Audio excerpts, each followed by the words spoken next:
নবী সাল্লাল্লাহু আলাইহি ওয়াসাল্লাম হাদিসে পাকের ভিতরে বলেছেন, মান আহাব্বা সুন্নতি ফাকাদ আহাব্বানি ওয়া মান আহাব্বানি কানা মাই ফিল জান্নাহ। রাসূল আরবি সাল্লাল্লাহু আলাইহি ওয়াসাল্লাম বলেন, মান আহাব্বা সুন্নতি, যদি কোনো ব্যক্তি আমি রাসূলকে ভালোবাসতে চায় সে যেন আমার সুন্নতকে ভালোবাসে। মান আহাব্বা সুন্নতি ফাকাদ আহাব্বানি, সে যেন আমি রাসূলকে ভালোবাসলো।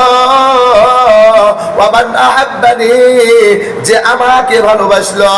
ওয়া মান আহাব্বানি কানা মাই ফিল জান্নাহ, বলে ওই বান্দা বান্দি, ওই উম্মত উম্মতানি যদি আমি রাসূলের মতো আমি রাসূলের সুন্নাতকে ভালোবাসতে পারে, আমি রাসূলকে সে ভালোবাসলো। আর যে ব্যক্তি, যে উম্মত উম্মতানি আমাকে ভালোবাসলো, সে জান্নাতের ভিতরে আমি রাসূলের সঙ্গে এমন ভাবে থাকবে, বলে যেই রকম ভাবে দুইটা আঙ্গুল একসঙ্গে দেখা যায়, একটা আর একটার সঙ্গে লাগিয়ে আছে, জড়ায় আছে, জান্নাতের ভিতরে ওই উম্মত আমার ওই রকম ভাবে একসঙ্গে থাকবে। সুবহানাল্লাহ। তাহলে সুন্নাত মানার ভিতরে লাভ আছে না লস? জান্নাতে তো সুপারিশ তো করবেই, এরপরে জান্নাতে গিয়ে একসঙ্গে থাকার তৌফিক আল্লাহ তাআলা দেবেন। সুবহানাল্লাহ। এজন্য রাসূলের মতো করে আমাদেরকে নামাজ পড়তে হবে। সুন্নতি নামাজ যেটা রাসূল পড়েছেন, এই নামাজটাই আপনার আমার কাজে আসবে।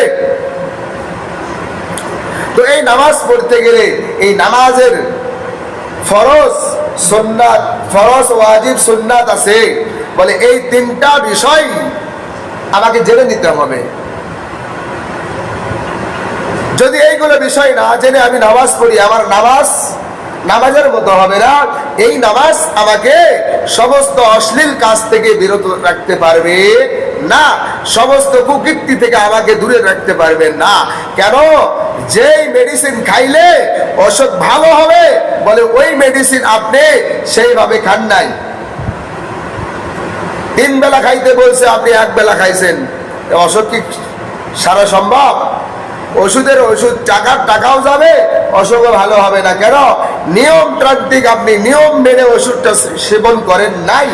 এই জন্য আপনার এই অসুখটা ভালো হইতে সময় লাগবে, নিজের কষ্টও হবে, টাকাও যাবে, সব কিছু বরবাদ। কেন? নিয়ম মেনে চলেন নাই আপনি। এজন্য নামাজটাও পড়তেছি, সময়ও চলে যাইতেছে, সব কিছু ঠিক আছে, কাজও লস হইতেছে, কিন্তু ফাঁক দিয়ে আবার নামাজটা হইতেছে না।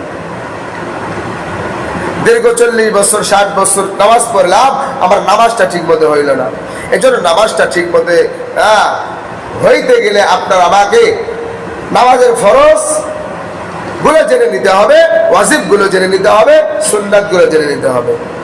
নামাজের ফরজ আর ওয়াজিব এই দুইটা ছুটে গেলে নামাজ হবে না, সুন্নাত ছুটে গেলে তো নামাজ হবে। হয়তো সওয়াব কম পাওয়া যাবে, কিন্তু ফরজ আর ওয়াজিব ছুটে গেলে নামাজ হবে না।